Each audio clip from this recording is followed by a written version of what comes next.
tuning in to the online broadcast network, AFTERBUZZ TV. Over 20 million weekly downloads in over 150 countries, and your number one source for after-show entertainment.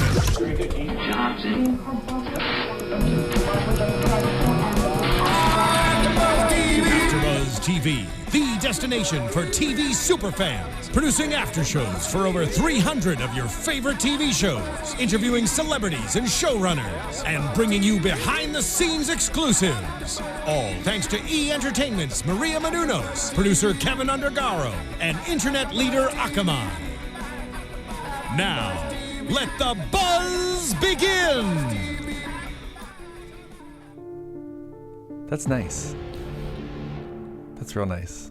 This is Gotham, and that's nice. Welcome, everyone, to our first Gotham of 2015, episode number 11, Rougue's Gallery. It's good to be back. It's kind of lonely in here today, but I'm Ryan Hooks, your host. To my left, Nando Velasquez. Hi, everybody, filling in for yes. the rest of the Everybody gang. is missing today, unfortunately. Joyce is sick, so we hope she feels better. Monty had to work for something else. Sorry about your luck. Monty, for those of you who saw her on Scorpion, yes. she just couldn't. She didn't get a chance to watch this episode before we could do the show. She didn't do what I did. I actually watched the episode via Skype with my mom on the East Coast so that I could be here on time to tape the show today. The joys of life. So we are here. We are Gotham. This is episode 11. What did you think about this first episode back of the new year? It's obviously a change in direction. I caught up with Gotham over the holiday break because this is not a show I usually cover, but I really been digging the tension that's been coming to a head, and I really am glad to see Arkham finally. Instead of this It's been a big buildup of Gotham. Yeah, instead of just this thing that you keep talking about. I thought it was a really good balance between a lot of different characters. We got to see a little bit of development from a lot of different angles. And I feel like we have really our first supervillain in the works. Who survived the first episode and isn't dying. Yeah. He's going to be back hopefully next week. And Jack I feel Gruber. like kind of, especially if seeing what might be coming up, he seems to be very, very much of a mastermind. So I could definitely see him being almost like a Joker to Gordon, like a little bit. Yeah. Like his own Joker for at least this season, for the rest of this season. I thought there was a lot in this episode, and I'm not sure how I felt about it. I almost kind of wanted to be eased back in. Because, sometimes when you watch a show and then there's a break of a month or so, you kind of forget everything that happened. And then if you don't get enough in hey, previously on Gotham, this, and this all happened, you're like, oh yeah, that's going on. Oh yeah, that's going on. Oh yeah, that's going on. And then you're like so reeling of trying to remember everything that happened that you stop paying attention to what's actually happening. Yeah. And I thought they threw a lot of little things at us really quickly. I thought they did a little refresher. I just caught up recently, a lot more recent than anyone who's been watching week by week. So I thought they did a really good job with the opening with the previously on Gotham clips. I mean, that maybe other people might think differently, but I thought I did a pretty good job. I mean, what we really, really wanted to see from the last episode is Gordon in Arkham and see what's going on there. Definitely see Barbara and Montoya back in bed with Montoya.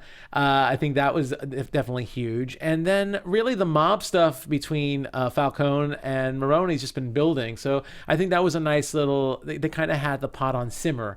On that, and we definitely got to see a little bit at the end. Just to tease us a little bit. But yeah, most of the stuff really was about Gordon and Gotham, and a little bit of Barbara Keene and some Selena and Ivy hanging out. Ivy Pepper and Selena Kyle hanging out a little bit. So yeah, let's talk about them. So Selena Kyle and Ivy Pepper kind of showed up at the beginning because they were in the rain, hiding out, and they end up going over to Barbara Gordon's house. Yes. Getting in and just hanging out. Well, it's not Barbara Gordon. Barbara Keene. I'm sorry. I'm going to do this the rest of the season.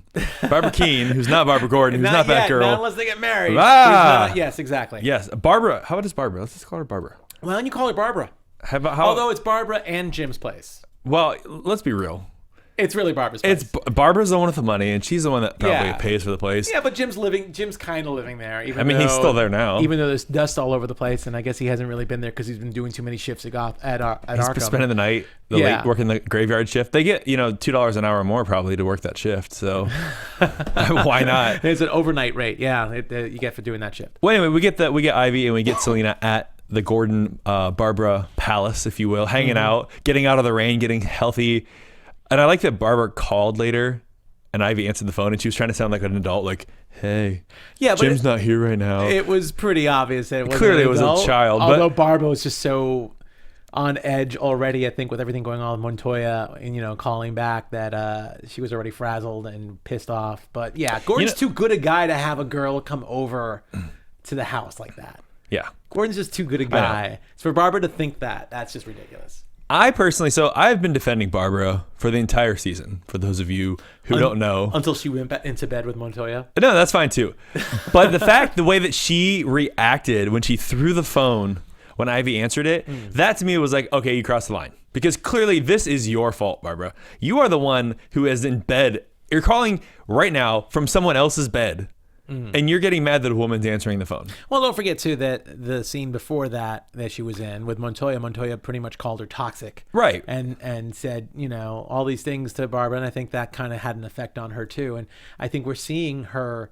Yeah, in her toxic type state. When we first saw her in Gotham, she was a lot more stately, very upper class. She's slowly deteriorating. Yeah, she's slowly deteriorating. As the world around her crumbles, she falls apart. And she left. She left Gordon to go to Montoya because it was falling apart. And then with Montoya, it's falling apart. Now she's trying to go back to Jim. And it's just her MO is to try to cling to the strongest life form. And there's a virus sucking them dead. Yeah. Basically. And I still like her, and I would love for her to come on the show. That's all. I bet you would. I'll come in. I'll come in that show. You'll come. I'll come in that show. You'll be here. That yeah, sure. Why not? I'll come. I think suddenly the woodwork will Alexis, open up. I'm taking over that show, and everyone will come in. Alexis in the booth. Yeah. Sorry, you're fired. All right, let's move on. Yes. Because that was the tiddly bits. That was just it was the very minor stuff. I do think it's kind of funny, when we look to the future and we see, Ivy and we see Catwoman and realizing, somewhere in a previous timeline, they were just crashing at Jim Gordon's pad as kids. I find that a little ridiculous. A little ridiculous. It's like they had their own little rogues gallery in Gordon's. Why not? In Gordon's place. It's Gotham and they do what they want. Yeah, exactly. Thanks, Fox. We appreciate you. Absolutely. All right. So the other little plot line that we were talking about with the mob stuff, and we're starting to see that tension build up because first off, we see Penguin kind of over asserting his power, going to the fishing docks, trying to get some extra tax money out of the people there on behalf of Maroni and the men. He's raising the rates with the fishermen. On behalf of Maroni, without letting Maroni know, trying to skim probably a little off the top for himself. Yeah. Although I don't really know why. I don't think he needs to skim off the top. I feel like if you wanted money, you could just get money. Well, I think that's not 100% clear. I mean, obviously Penguin does what he wants to do, and I'm sure he has his own plan. So if he can make a little more money to support himself in this upcoming war, that will be good. But a part of me was also thinking he was trying to undermine Maroni by raising rates and having, some cracks in his group over there to set the stage for Falcone. Right, and I agree. Yeah. I think this plot is less about what's happening with him and Maroni in their relationship and what's going to happen with Falcone later on and how he's trying to, again, expose cracks in the system that he can exploit and find these weaknesses and find out where he can twist and turn and get in a little deeper. Yeah. On his own without, and still report back to Falcone and say, hey, this is what's going on and this is what you need to do. Because I think overall, as much as we want to think he's weak, I think Falcone is the power. And I think he's ahead of everybody. Yeah. No, well, I do. I mean, you can disagree with me, but I think that he's a man. He's Zeus on Mount Olympus right now. Everyone wants to be the man, but he's still the man, and not everyone knows exactly, what underhanded dealings everyone how deep the man goes. Fish doesn't know really, doesn't know about Penguin's arrangement with Falcone. Penguin knows now about the girl, but there's they haven't shown all that. They haven't shown all that, but yeah, exactly. So there's a lot going on. And I think what that's really setting up then is the Penguin looking for a way to exploit Falcone later, and then using Liza against him and as a way to, again, step on top of both of them so that he can assert his power and be on top of everybody. Well, ultimately, that's what we're probably going to see. What I think this episode showed a lot about Penguin was I mean, Maroni said it best. It was his hubris. Penguin's getting a little too big for his britches. He thinks he's in control. He's managed to elude, Fish, and he's managed to take second banana as Maroni said called him in a monkey, his group. But you're still a trained monkey. Still my monkey. You're still a monkey, exactly. But yet he's dealing with Falcone at the same time. And yeah, so he pretty much feels very on top of his game. And he goes up to these lowly fishermen, these little old gangly guys, saying, I'm going to raise the rates. And the fishermen call the cops. And he's like, we own the cops. And next thing you know, he gets a black eye for his trouble and gets sent to Gotham PD. Where we find out that Maroni wanted him there. Maroni wanted him there, left him there to rot because he's teaching him a lesson. And let's be honest. I mean, we like Penguin at his best when he is down on his luck. Mm-hmm. When he's, that is the Penguin that we love. When he's waddling, and trying to get out of sticky situations. When he smells like fish. When he smells like fish, exactly. No pun intended. But that's when we want to see him. I mean, it's great to see him coming into his own as a villain, as a supervillain. But at the same time, that's not him right now. It would be too quick to see him go there. Right. So we need to see him get knocked down a peg or two. A couple times. But, the thing with Maroni at the very end of that bit, when Maroni tells him the whole monkey conversation, is we saw that little extra look with Penguin, and we definitely know that he is putting it in the bank. Saving it for later, exactly. Storing up the information that he can use against them. Saving it for later, because he's a wily one. Right. And he will get by. He's like a cockroach. He's not going to disappear anytime soon. Where if you had to rate, I'm thinking more about my comment about Falcone in relation to like Falcone versus Fish, Mooney versus Maroni. Like, how do you think they all fit together in terms of like their stance and where they have in terms of power plays? Like, if it all fell apart next week, who falls out where?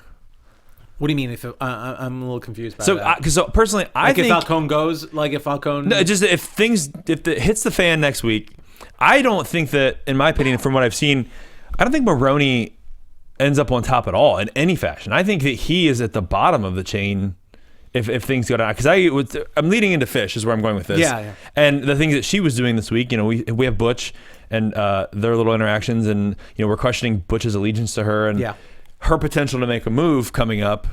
If a move goes down, who do you find out? Who do you think ends up where? Well, look, I think Maroni ultimately, is probably going to end up a pawn. I mean, we see him in power right now, and his speech in particular is going to come back to haunt him in the end, I'm sure. This is ultimately, this is Jim Gordon's story, but this is also Penguin's story, it seems to be. At this point, yeah. Yeah, at this point, it seems to be those seem to be the two main characters that you get to follow their rise to who they become. Maroni definitely seems to be gone. The thing about Fish, Fish is just someone you don't underestimate in many ways, and we see that with Butch because we were definitely led to believe till the very end that Butch was contemplating switching sides, over to Saviano. To Jimmy Saviano. And we definitely saw that possibility. But she seems to be the best foil for Penguin. So we know that as Penguin rises to power, so does Fish. So I think it's pretty obvious. So we get to see that, and Butch apparently gets to be, there's a lot of Butch in this episode. There's a lot. Subsequently, he actually is going to be at AFTERBUZZ tomorrow, doing a spotlight on an interview. Oh, really? Yeah. Awesome. So we'll post that up tomorrow. We'll make sure that gets tweeted out to everybody if you want to take a look at that interview. It's a more one-on-one in-depth with Drew Powell. Are you doing that one? No, actually, Joyce is doing it. Oh, Joyce is doing it. Awesome. Yeah, well, he's really great, and what a way to bring him in. Because good perfect timing off a great episode. He had a lot going on this week. So, and based on what we see for this episode, it really does seem like Butch is definitely going to be moving into the spotlight more. Yeah, more of a player than we originally thought. It just seemed like a lackey, that they pay a little extra money for. Couple lines he got here a SAG card. And it's like, hey, but no, Perfect. It looks like they're giving him a lot more of a bigger role after this episode, especially after that last little monologue with him in the car with Saviano before he popped up. And actually, it's funny. I was watching this episode and I thought the same thing. I was like, this is really great for actors and such who are like, oh, Gotham's such a great show, because now that they've expanded all these extra episodes and they're like going with this sort of new direction, they're going to start having a lot more characters that they're going to start introducing to us. Yeah. I mean, we got 5-6 new characters this week. Quite a few, yeah. And then they're also going to start expanding these people's roles, so we're going to get to see more of them. And I'm looking forward to that. Like I said, I like Butch's character, so... Yeah, I think, he was just kind of, like I said, he was more of a lackey. Pretty much. With a couple of cool lines here and there, but I think now we get to see more of him. And I think they're gonna flesh out his character a lot more, especially after this. That whole conversation about, in the car, giving Saviano the crappy meats, not giving him the choice meats. So I think there's definitely gonna be a lot more story with him, a lot more backstory with him. I'm not as familiar. Yeah, I'm not as familiar with the DC universe, other than the average Joe. I play all the Arkham games, and I've seen all the Batman movies. You're all about the Lego Batman. I'm game, more right? of a no. Well, I grew up more Marvel. So sorry, guys. But that doesn't mean, I think there's certain people, no matter what universe. And that's what's great about the show, is it's targeted at everyone. So even if you're not in the DC and Marvel universes, you can still appreciate everything that the show does. I think there are certain characters in both universes that are so iconic that even if you are a DC fan, there's a couple of Marvel heroes that you like. Well, I gotta like him. Like Spider-Man would probably be the one on the Marvel side for the most part, and I think Batman really is the character. Superman. Yeah, I think Batman more than Superman, but yeah, both of those characters definitely are the characters that are so iconic that even if you grew up reading Marvel, you can't help but still buy a couple of Dark Knight comics here and there. Yeah, exactly. So can't help but wait to see Ben Affleck and what happens with all that. Well, that's a different story, but we can go into that one later. Anyway, that's a whole other podcast for a whole other network. Yeah, exactly. Anatomy of a movie, if you will. But I really do. Again, I think the mob stuff in particular is stuff that I don't want to see. It's stuff that we're going to probably see at the end of the season. I think so. It's going to be the build up and lead into a spoiler, or not spoiler, some kind of teaser that's going to set us into season 2 and. Because it's such a political, it's such a political drama then, and I think it gets too tied up into that, and really with Penguin, I mean, as long as there's no Batman, there really is no excitement. It's just it's a great mob story, but yeah, we got to see some more. I mean, come on, people tune into Gotham because they want to see the references to Batman. They want to see, what characters turn in, their origin stories, and we want to see how they turn up. And oddly enough, we didn't get any of that this week with Bruce and Alfred at all. They weren't in this episode in any fashion. No, they weren't. So I was actually surprised. At first, I actually thought Selena was going to bring Ivy to Bruce's house. To Bruce's house. I thought the same thing. Well, I thought that would even be weirder. I'm like, no, come on, you can't have Poison Ivy, Catwoman, and Batman hanging out as kids in the same manner. I mean, it was bad enough that Selena was hanging out over at the first point. But yeah, we can't. Next thing you know, it's going to be like, Batman babies. They're going to be dating. Yeah, it's going to be like, it's going to be crazy. So, but I agree. I'm glad that at first I actually did think that's where they were when they were like showed this big door. I'm like, oh, where are they? God. Oh no, okay. I was like, it's Gordon's house. We're fine. I get it. You kind of want to throw everyone in one room together, but they're what? They're 11, 12 years old, all of them. It's like, no, we can't have them all like friends with each other at that early an age. There's still so much to go with. Do you see in coming seasons, and we've talked about this before, but I'm always interested, a time skip that maybe gets us farther ahead in terms of the age of some of these characters? Because right now, if you look at seasons, like at some point they're going to have to skip ahead a little bit. You have to get them to teenagers or early college age to get them off and doing their things that they're doing. Well, you have to think that, that at least with Bruce's story, he leaves for a while to train. I mean, as badass as Alfred is in this show, Alfred cannot train. Right? Yeah, Alfred cannot train Batman. Ultimately, he's training Bruce Wayne to be, beat up bullies in school and to take a stand for himself. And then Bruce is doing all this stuff on his own. But ultimately, Bruce has to go out on his own. And I think honestly that if Bruce was to leave the show, that I think it would lose some viewers. I think so. Even though we're not seeing Batman, I think people still are attracted to seeing. Again, it's an iconic role. Thinking of Batman or the character of Bruce Wayne leading into Batman is something you want to see and think about and talk about. The one thing too is that ultimately all of this is happening after the Waynes got murdered. And I think a through line that's been going on through the first half of the season is why the hell did things go to hell after the Waynes got murdered? All of a sudden, like, all these people start coming out of the woodworks.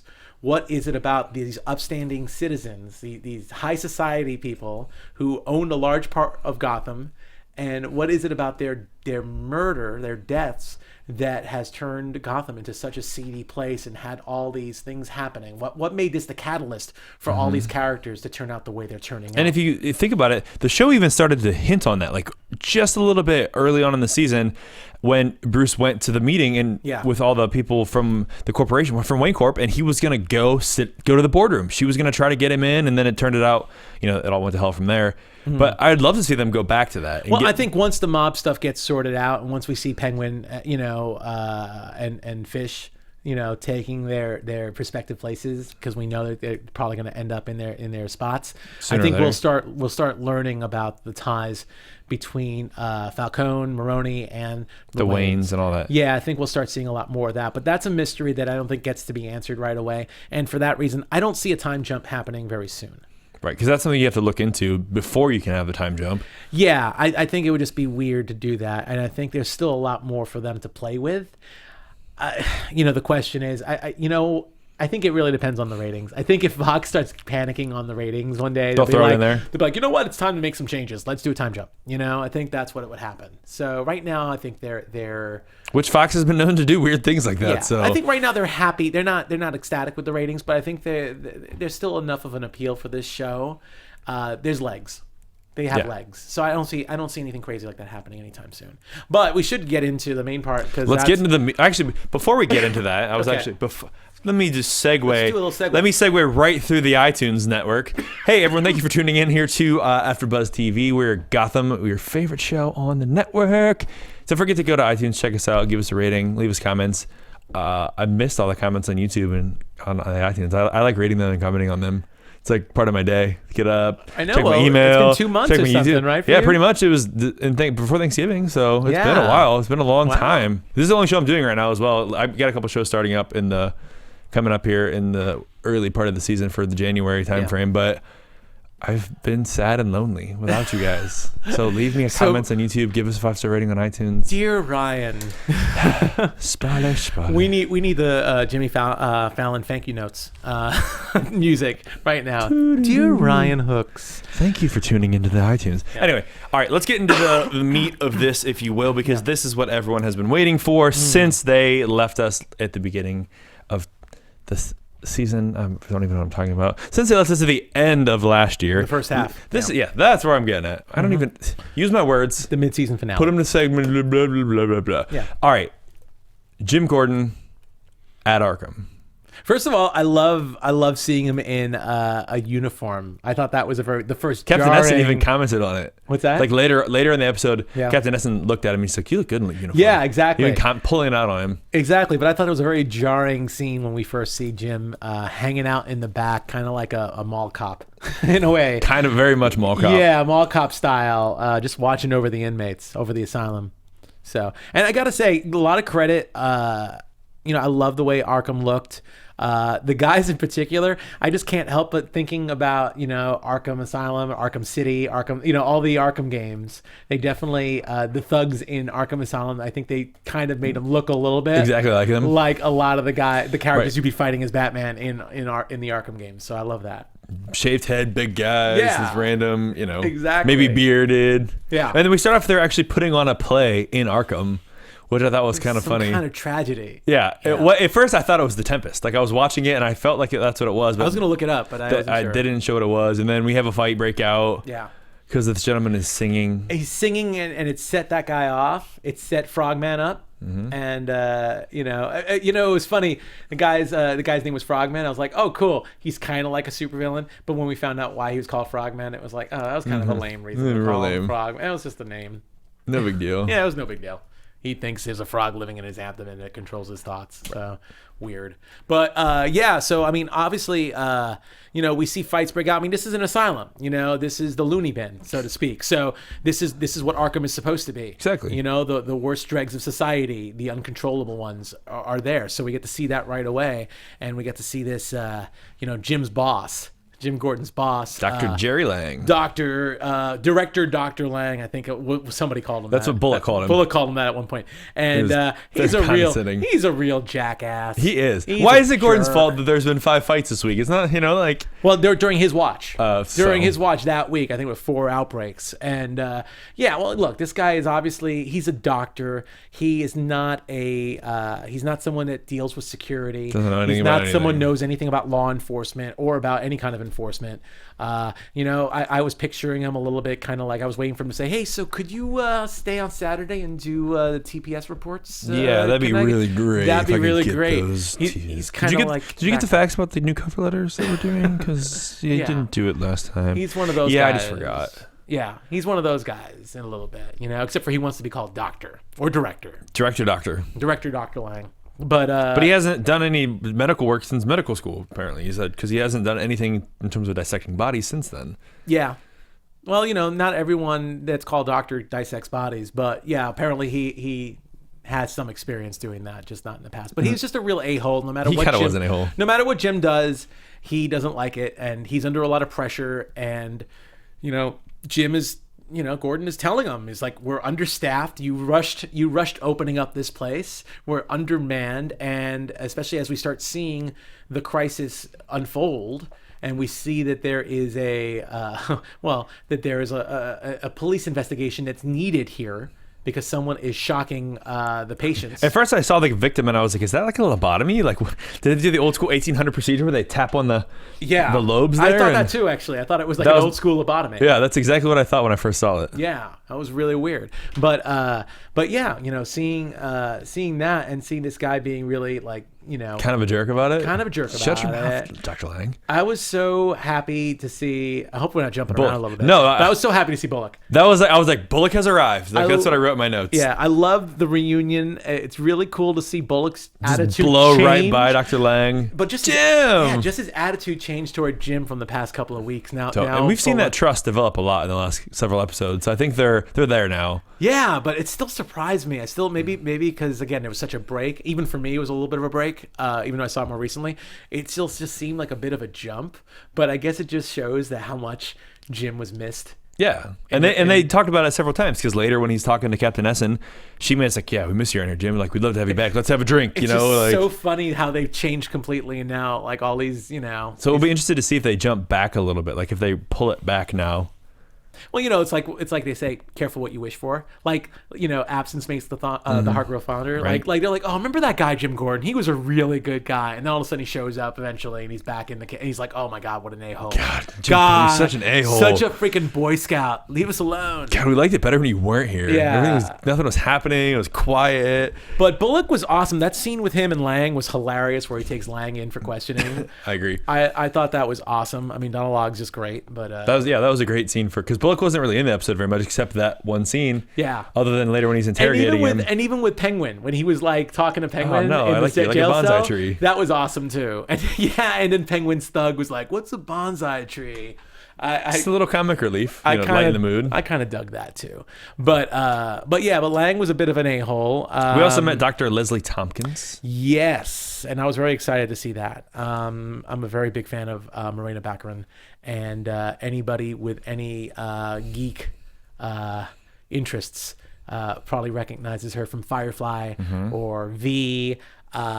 She was in Homeland, which I covered on AfterBuzz. So, and she is Brazilian and gorgeous and unfortunately married.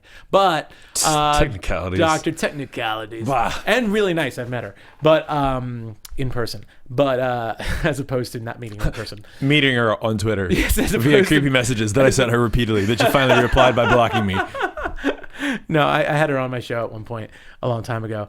But anyway, yeah, Dr. Tompkins. So really interesting seeing her interacting with Gordon. I think it seems pretty apparent that there might be a little spark there. I got that right away too. She thinks he's admirable, and all the girls really like all the Jim. Girls talk about him in the girls' ward. I was wondering if she meant the inmates or just the other everybody. Everyone. Jim's dreamy. Are you kidding me? Come on. So who knows what's gonna happen there? And then what's the name of the guy, Royston or whatever? He's like, you guys get a room. I'm trying to get some sleep here. I'm on meds. Royston, I'm trying to get some sleep. Because he later escapes, and he's one they find that's been lobotomized, if you will. Yeah. Shock therapied. Because we get a couple of those victims, and they're trying to figure out what's going on with everything. Yeah.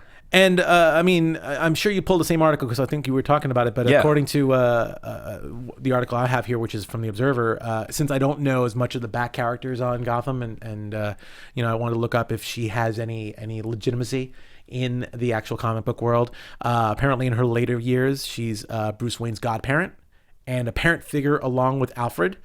And in turn, she ends up knowing Batman's secret identity. So, really interesting. So I'm kind of glad to hear that, actually, because that means she'll be around for a while. That means she'll be around for a while. And I think she definitely adds a lot of geek cred to the show. Yeah, exactly. A lot of legitimacy. Yeah, a lot of legitimacy. And I think it's really good, especially because Barbara's just a little annoying right now. Yeah, we need another woman character that we can relate to. Yeah, I don't think there's any. I don't think Selena Kyle's too young. Yeah. You know? And come on, she's Bruce. She's Bruce's love interest, Montoya's a bit annoying too, and obviously, she was after. I mean, we like Captain Essen, but she's just not in enough, and especially now that he's not at GCPD anymore, we're not going to see her as often, I don't think. Yeah, but again, Essen seems to be warming up after that whole thing. You look cute in uniform, and kind of want you back, and giving him some alcohol. And speaking of which, I've been talking to her a lot on Twitter, so we're hopefully going to get her in here before the season's out. Also Montoya as well. I've been talking to her on Twitter frequently. Yeah. So we're working on getting both of those people in to talk about the show. Sweet. For you guys, so you can enjoy their company. Awesome. But anyway, so and of course they tease a little bit that she might be the person behind. Tompkins might be the person behind the electrocutions that's going on, which of course we kind of figured. We knew right away. Actually, I thought for the longest time that it was the nurse Dorothy Duncan. You did think from the beginning? And they later hint. I thought it right away because she gave me this weird sort of like Lily Tomlin creepy vibe. Like it was like sort of just odd, but like funny, but like weird. And then like they started hinting that she might be the one behind it. Yeah. And we find out that she was just one of the experiments. Mm-hmm. But like before that all went down, I was like, oh, I bet it's that nurse. Like she's creepy and weird. She was creepy and weird, and it was a nice little swerve when she pushed Tompkins into Jim and ran off and caused a riot. Yeah, and it was a nice little swerve thinking that she was automatically the person behind everything. Yep. And then, wow, what a way to go. I'm a little shocked at that. She got trampled. Yeah. I actually, when I was watching, I was like, wait, was that the nurse? Did she just get trampled? Like, what? I was really shocked by that. Caved in. I'm really surprised. I actually am a little surprised by that scene. I actually am surprised. I mean, Fox pushes the envelope a little more than the other broadcast networks, but I still thought I wouldn't say it was graphic, and trust me, it's nothing. It wasn't graphic at all. It's nothing that I couldn't take. I cover The Walking Dead, for God's sakes. But I still thought I was a little surprised, considering that Gotham is kind of a show that I think a lot more kids might be willing to watch because of the whole Batman. Monday nights, 8:00. Yeah, Batman. well, it's on. I think it's on 9, right? 8. It's on at 8. Or at 9. Okay, never mind. But it's on right now as we're taping this. Oh, okay. Then never mind. But anyway, because of all that, I actually thought that even more so than if it's an 8:00 show, I'm a little surprised by the way she went. But still, cool way to go. And it was just, to me, it was very shocking as well. I didn't see that coming. Even thinking it was her, even if it was her, I didn't see that as a way to go. And that scene, because Jim sent Tompkins to go back to her ward where she would most likely be okay, and then Jim goes on his own, and she just ends up in the middle of the riot, and it just felt like it was going to turn into a rapey scene for a bit. You got all these lunatics like a little creepy. chasing. I did like that point where the Doc's trying to unlock the door, and like Jim's like, "All of you, go back to your cells now. That's an order." And he's standing there, and like no one's moving. Yeah, I actually almost waited for them all to turn around and walk away. Like no, I didn't think it was going to happen, but I was like, that could happen. That could go down right now. Jim's got this. No way. It didn't happen, but there was a hot second where I believed that could have happened. Yeah. Like, how funny would that? That would have been a funny scene, right? If they all just stopped and turned around and went back to their cells. That would have been an interesting scene if they did that. But that would have been pretty funny. And you know what? I'm sure Tompkins would have been like, damn, that Jim is a badass. Jim, you are now an admirable badass, and you saved my life. Yes. But they narrowly escape. Yeah. Jim fights a few guys off. Yeah. As Jim does best. Well, Jim, yeah. I mean, he definitely kicks some butt. We saw him do that with the Sionis episode, with the Fight Club episode. So how did you feel, though, then, leading into this, when now we're learning about Jack Gruber being the mastermind behind this plot that happened at the end of the episode, and basically, like, the note that he left? And there was this weird, like, cut of him driving away in a van. Yeah. And they're voicing over, like, his thoughts from the note. Mm-hmm. Well, it's kind of like that, it kind of reminded me a little bit of a kind of Want to play a game? Not even that.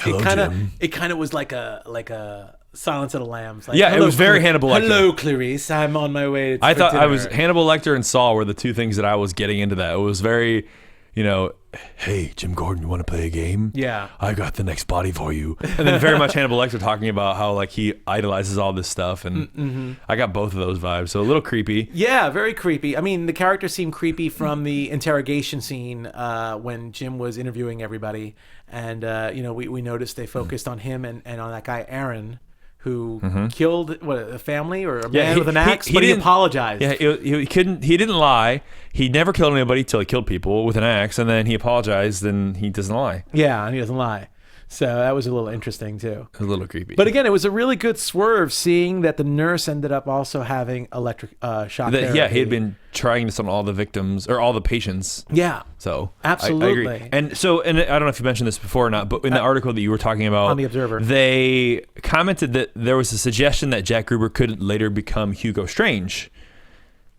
Yeah, I mean, maybe not. They weren't saying yes or no. They just thought potentially there was an option for that, and the things that he did were very Hugo Strange-ish. Well, they mentioned the beard and the round glasses are very similar. The electric therapy thing. And the electroshock therapy, and the fact that, just his intellect. He obviously seems like a very smart character. I definitely thought that myself when I did that. Again, I don't know the backstory on Hugo Strange as much. I mean, right. I know from what I know about him, he becomes... I guess like the warden, he's like the psychologist of Arkham, and I think at least in the games, I believe he becomes the warden, or he takes control of Gotham, right. And he ends up, having these really dastardly games with Batman, figuring out, Bruce's identity. But I just don't know if his backstory ever had him as an inmate before. So I find that really hard a stretch a little bit. I find that a little bit of a stretch, but again, in this world. There's no rules. I mean, who knows? I mean, I know people still trying to wonder how they're going to bring Joker in, and how would they bring Joker in, a man who doesn't really have an origin story as far as we know, and how would they create like a past with him in here? So it's possible. Or if he just shows up and he's Joker. Well, that wouldn't happen. I don't think that would happen until Batman comes to play too. So that would probably be a while away. But I would also think that, again, that would be another stunt that I think Fox would have up their sleeve if they felt they needed the ratings were, or they're a couple of seasons in and they're like, we need to keep people. Exactly. Yeah. Let's season 3 comes up. It's maybe drops a little bit. I'm gonna say this. I'm not usually on the show, so I could say something. You can say whatever you want. We're a free network. You guys were talking about Joker a couple episodes ago. I was engineering your show, and you guys were talking about Joker. What would be really, really cool, and it would probably never happen, but I think it would be really, really interesting if Fish was Joker. That could. Fish is a character that we don't know. She's a created character for the show. Yeah. So there's potential for her to be anybody. I mean, it's weird, and obviously that would mean Joker will be a woman, but I mean, Marvel's doing that with Thor, and Marvel's kind of played around with that, but it'd be really, really interesting to see Fish take on a role like that. And look, I'm sure I'm going to get tons of hate mail and stuff on Twitter for even suggesting it, but How dare you, Nando? But I just think it's really her character is so interesting, and her character doesn't exist in the comic books from what I understand. Right, it's a totally made up character just for the show. It's a totally made up character, so I think it would almost be kind of really cool and creepy and weird if like Fish kind of like... Well, and that later explains a lot of the relationship that Joker has with the mob and the things he does with the mob and taking their money and the back and forth that they have later in the series. And it's still a long way to go to even get there. Like, obviously, Fish would have to probably go to the top and have a fall from grace. And get the craziness. Yeah, and get the craziness in. But we could see that. That could end up being, leading into the end of the season, she could get that rise to power because that's what she's striving for. Yeah. And again, look, if they don't show Joker's origin story, maybe that's for the best because probably. I think don't want to ruin it. Well, the comics need to drive the TV show, not the other way around. So I think if they did that with the TV show, that would be weird. But you never know. They can make it a reimagining or do something. But I'm sure there would be a lot of pissed off people if they did. I think so. Yeah. That's okay. Pissing off people is what we do best, right? We're allowed to talk about stuff that piss people off. That's what people that review things do. That's our job. Yeah. We don't have to create anything. Just make people mad. All right. So I think we're getting to that point where we need to get into this predictions neighborhood of what we got going on for next week. And so it's 2 weeks from now. You're right. Predictions. There it is. Predictions. Next week there is no after show, which I'm actually very excited about because for those of you, there's no after show. For those of you who don't know, I'm an alumni of The Ohio State University, And my Ohio State University Buckeyes are playing in the national championship against the Oregon Ducks. And it's going to be a fun day. Is that on Fox? Is that why Gotham? No, it's actually not on Fox. It's on either ESPN or ABC. But it's Monday night, and I'm sure they're expecting, because it's the first final of the first playoffs of college football ever in the history of ever. The Ohio State-Alabama game last week was the most watched sporting event in history. That's interesting, because I just did the Scorpion After Show, and they didn't have any clips for next week's show. So I'm wondering if maybe I bet a bunch of networks... people are just saying, you know what? Reruns next week because the championship game is on. I mean, that's like when the Super Bowl is on. Nothing else is on until after the Super Bowl because everyone is going to watch it. Yeah. So that makes sense. I'm looking forward to my Buckeyes taking home a national championship. That's my prediction for next week. Anyway, I'm sorry. So leading into 2 weeks from now when the show returns, we did see some previews at the end of the show talking more about Jack Gruber returning and possibly the Electrocutioner. Well, they're calling him the Electrocutioner, and in the last Arkham game, they have a character called the Electrocutioner. And again, forgive me if he's in the comics. Fine. I didn't have a chance to look up the Electrocutioner in the Batman world himself, but I don't think at least the character in Gotham, I think it's Arkham City is the last game, and some people don't consider it canon. Compared to the first two because it was a different video game company, but it's still a pretty good game to tide over till Gotham Knight. Till Arkham Knight. But anyway, I don't think this character. I hope this character doesn't become that same Executioner, but I do like this character and I hope he stays. We spoilers for anybody who doesn't like to watch scenes from next week's before we go on any further. But we do see a standoff. Fish is on the move. Yeah, we do see it. Well, we do see a standoff with Jim and Gruber in the same room. They show him point the gun at the back of Gruber's head. Yeah. So obviously we know Jim's not going to take the shot, but yeah, they do set it up. I like to see him last a couple of episodes. I think obviously we would want to see something like this. We really want to see a supervillain for a couple weeks. Yeah, 3 weeks maybe. For a couple of weeks. So I really like to see him last. That's what I would say. And then I really think the mob stuff is great the way it is right now. I think we just need to every now and then it's gonna keep simmering, I think. A little bit of this, a little bit of that. I mean, I think the fact that Butch, kills Jimmy and is now, he's definitely put his heels into, into Fish's we know where he stands. So I think that's a huge thing. I really would be okay with not seeing that much Maroni or Falcone and just seeing a lot. Just a little penguin, a little fish. And obviously Gordon's going to come back, I think, because of this whole Gruber thing, because Gordon knows Gruber. Sooner or later, yeah. Yeah, so he's going to come back to GCPD. Yeah. And that's what I got. And then I am inclined to agree with you 100%. I think we'll see Gruber for at least this episode, maybe one more. I don't think they'll probably push him much longer than that. I think it'd be hard to push him that much longer. Yeah, I mean more than 3 episodes, especially with, us wanting to get more about Arkham and us wanting to see more of the development with the Mafia stuff that's going on. I think we'll see some more Bruce next week. Bruce Wayne's coming back. I think we'll definitely get some information between the Penguin and Falcone because we didn't see any of that this week, but we know he's got some new dirt. Yeah. So I'm looking for that. And again, my Buckeyes are taking home a national championship. That's where I stand here at AfterBuzz TV. There you have it. So we will be returning in 2 weeks on Monday to do Gotham. We look forward to you then. Nando, before we go, why don't you tell the folks where they can find out more about you? Yeah, sure. Since I probably won't be back on this show. You never know. You'll be in the booth. I'll be in the booth or something. You can find me on Twitter and Instagram at Nandovel, Nandovel. You can also find me here at AfterBuzz doing a bunch of other shows. I have a lot of shows coming up in the spring too. Oh my God, Walking Dead, Blacklist, when True Detective comes back, and Hannibal, and Bates Motel is going to come back, and Orphan Black. All kinds of good shows. All this stuff in 2015. But right now, the ones to concentrate on are Blacklist and Walking Dead, which will be back in February. I can't wait for Walking Dead to come back. And Scorpion, which I'm doing now. Yeah. Absolutely. And as always, you can find me at RyanHooks92 on Instagram, Twitter, Facebook, Snapchat. I'm going to be here, and I'm also getting ready to set sails in Black Sails Season 2 on Starz. I actually have an interview this week coming up with 3 of the actors. You guys want to check that out on our Spotlight on series with Zach McGowan, Luke Arnold, and Jessica Parker Kennedy. 3 of the main actors from the show will all be in here next week. Guys, we'll see you next 2 weeks from now. There it is. Gotham After Show. Later. From executive producers Maria Menounos, Kevin Undergaro, Phil Svitek, and the entire AfterBuzz TV staff, we would like to thank you for listening to the AfterBuzz TV network. To watch or listen to other after shows and post comments or questions, be sure to visit AfterBuzzTV.com. I'm Sir Richard Wentworth, and this has been a presentation of AfterBuzz TV. Buzz you later.